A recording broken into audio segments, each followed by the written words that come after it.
Okay, so anyone recognize any of these faces? Who these people are on those photos? One on the left. Anyone?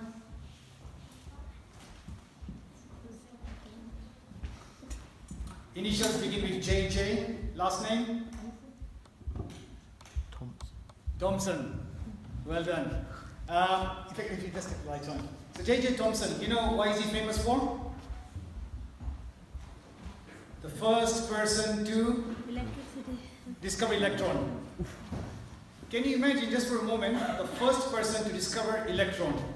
Without the discovery of electron, there will be no electricity. And for a moment, can you imagine life without electricity? If one day there was no electricity here, can you imagine what would happen? In fact, it actually becomes a question of life and death, survival for us. That if we had no electricity, no computers, no TV, many of us cooking utensils, there's just no electricity. No computers, NHS would break down, there'll be medical records, nothing would happen without electricity.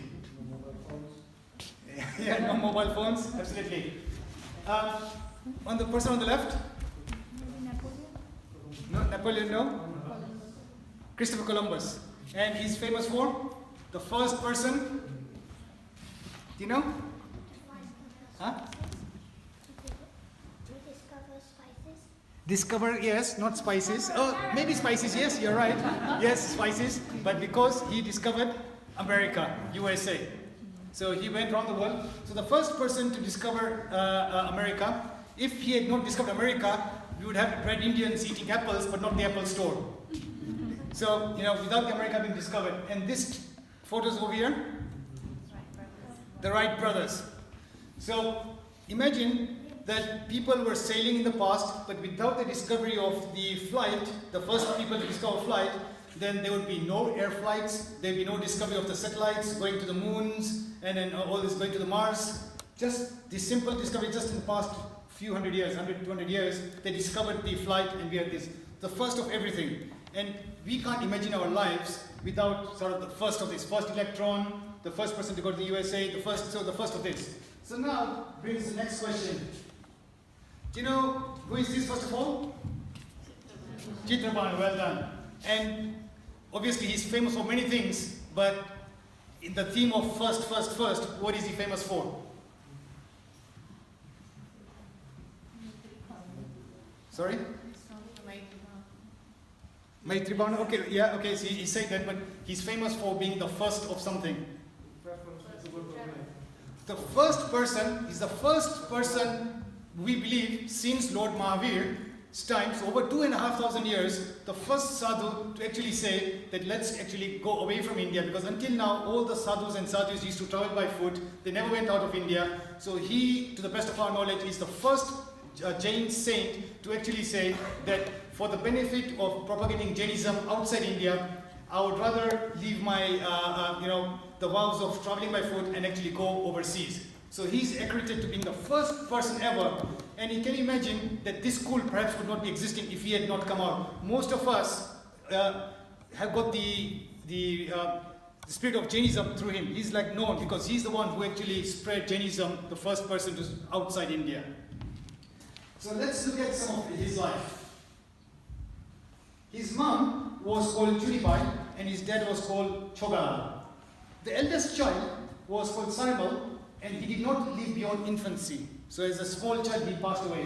The second child passed away at the age of 1 year. If you actually look at the chart on the right, since the 1900s, the infant mortality was almost 30 to 40%. So imagine that every 3 out of 10 or 4 out of 10 children born at that time would not survive. They would actually die. And it's only in the past sort of 50 to 100 years that people are actually surviving much, much longer. So many times people would have had brothers and sisters who would, just because of diseases and not having good medical facilities, would not be able to survive. So the parents actually longed for a strong and healthy child. After losing 2 children, the parents wanted, and they actually got a child, and they called him Rup Raj Chandra Shah. So that was his name. He had also had a sister who was 3 years younger than him, called Maggie. Now, Dad had actually had a clothes business, and it was flourishing very well. She was selling clothes and being like a draper. And they lived in South India, near Mysore, but for the birth of their son, went to their hometown in Rajasthan. So the mom was from Rajasthan, they were both from Rajasthan, so the mother went there. However, when Rup was hardly 4 years old and Maggie was only 1, their mom passed away. So at a very young age, and they actually used to sleep with their mom. So when they were very young, the Rup Rajchandra and the sister always used to sleep with the mom at night. And now, one day they find out mom is no more. His uncle consoled him by saying, look at the stars, and if you're a good boy, one day your mom will join you. Since that day, Rup Rajchandra always looked at the skies, saying, Mommy will come one day, Mommy will come one day. And these are his exact words. When my mom comes from the stars, I'll turn my face away and refuse to talk to her if my mom comes back. I'll wait until she weeps and she tells me that she's sorry she left me. Why did she go away in such a hurry? She did not tell me she was going to go away. Then I'll throw my arms around her and hug her so tight and be friends with her all over again. So she realizes how much I missed her. But first I'll make her cry. I will not talk to her.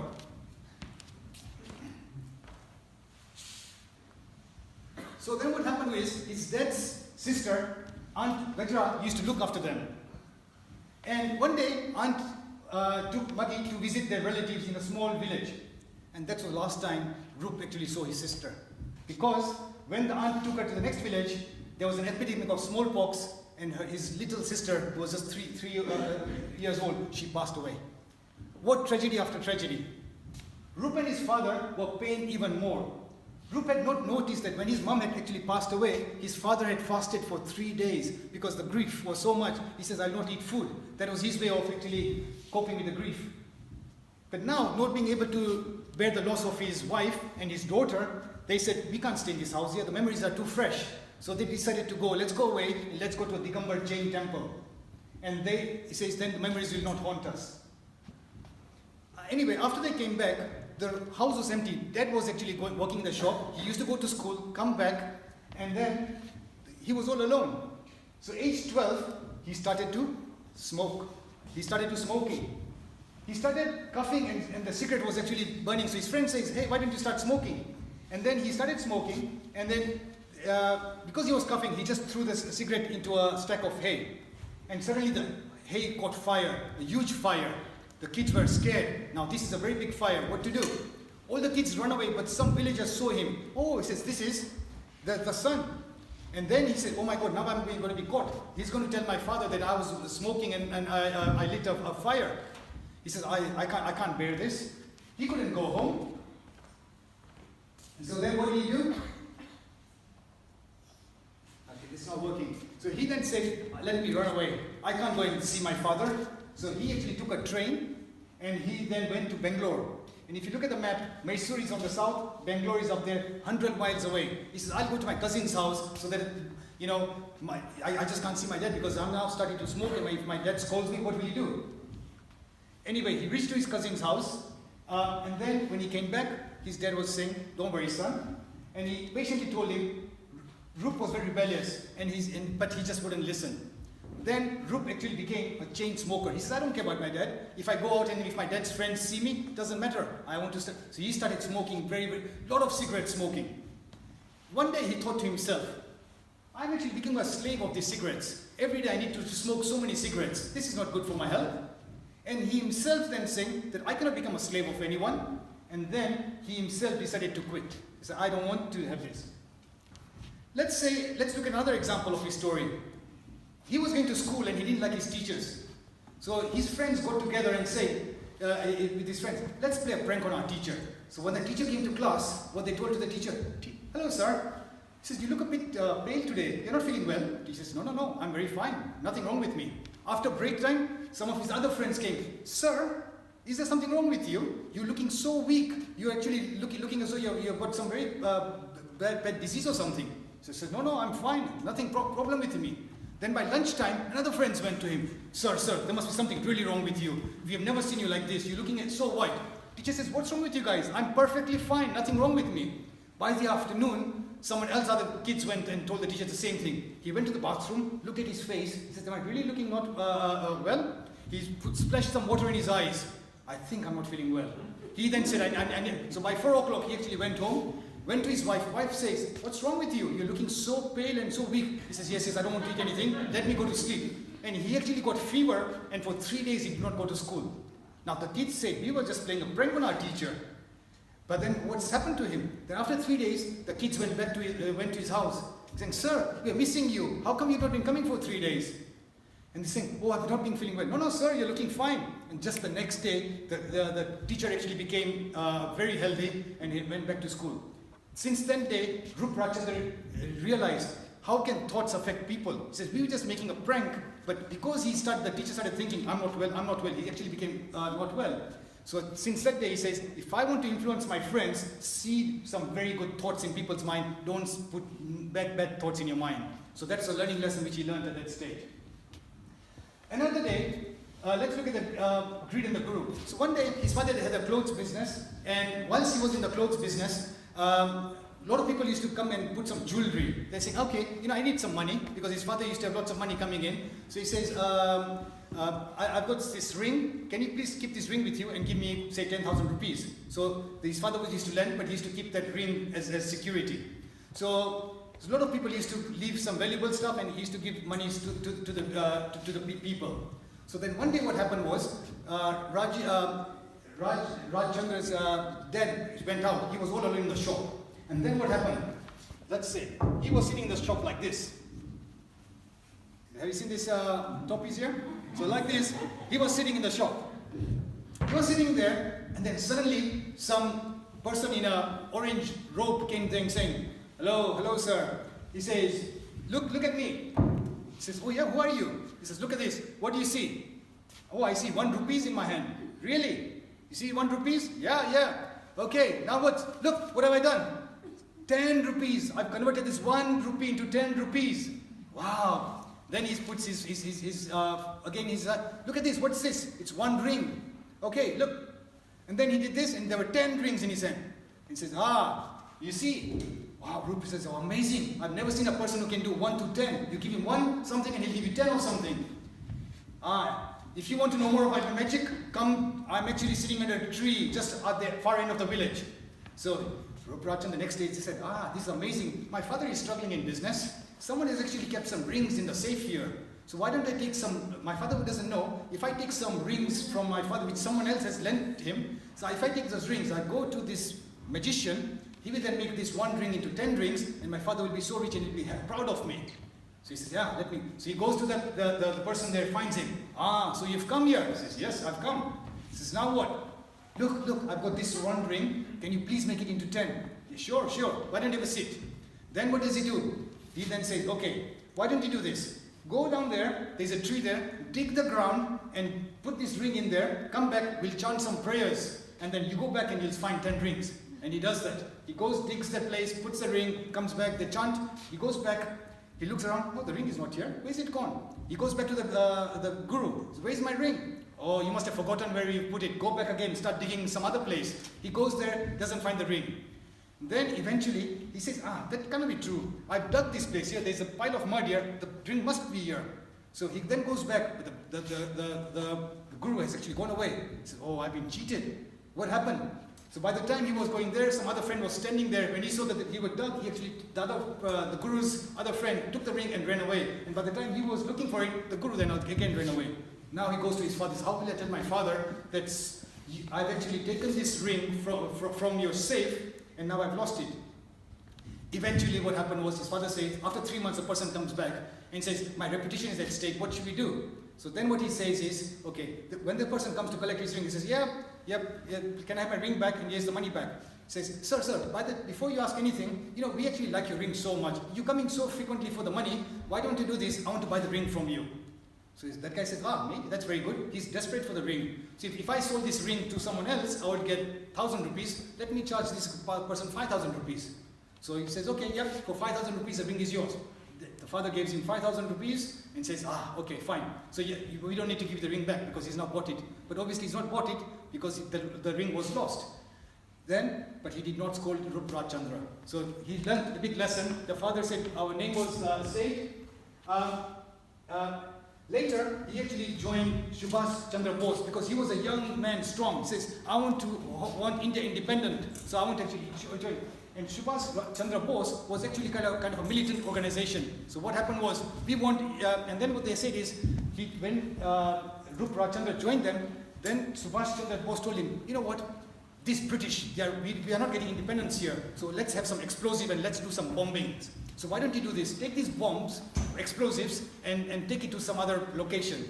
And people will not recognize you because you're a new recruit. If we did it, then they'll recognize us.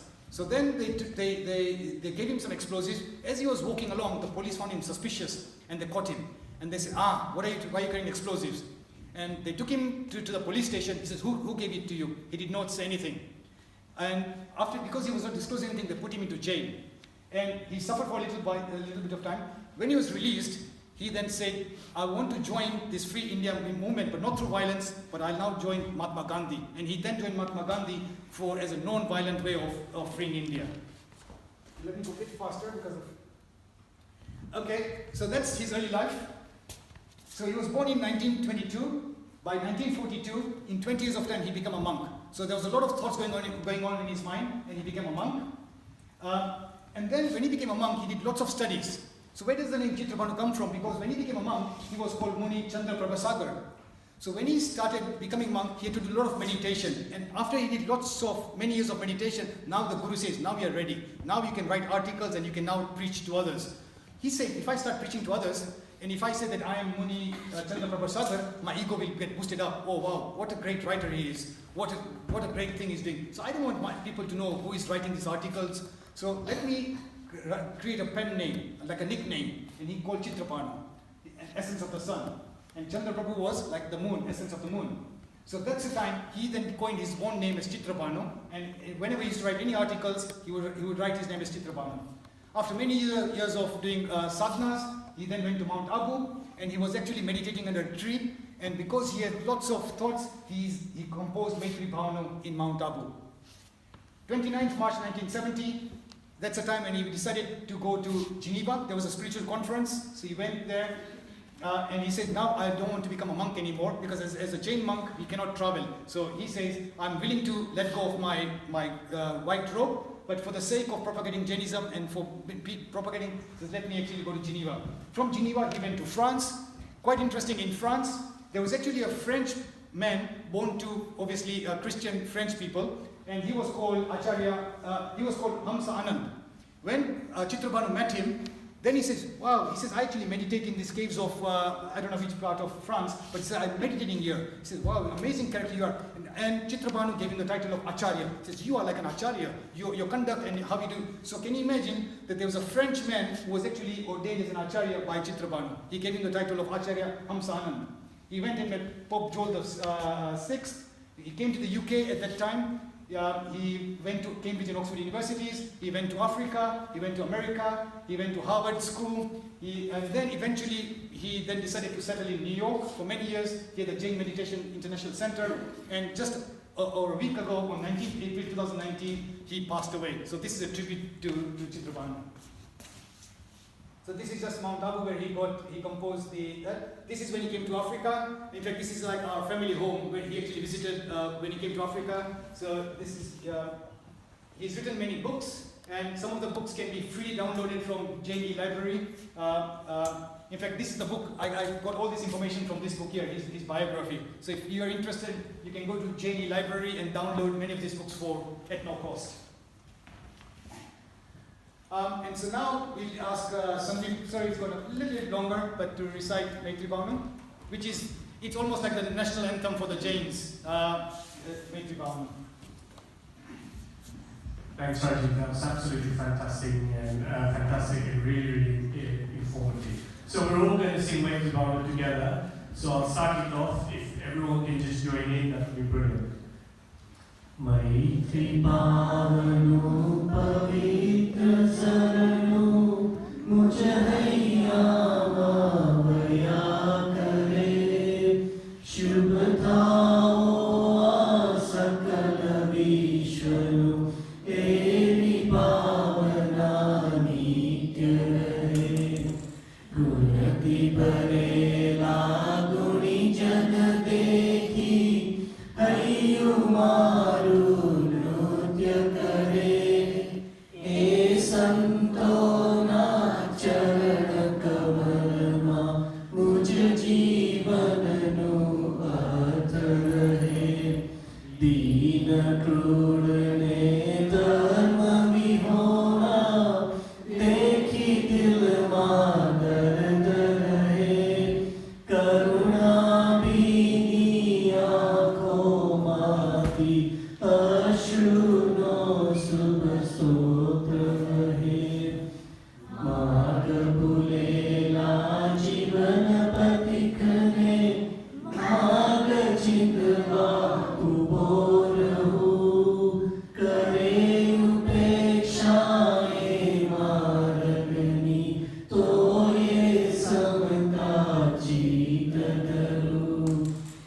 Chitrabhanuji dharma bhavana hariye saumanav lave ved jerna paap tyajiye mangal gito ne gaave mangal gito ne gaave. Thank you so much.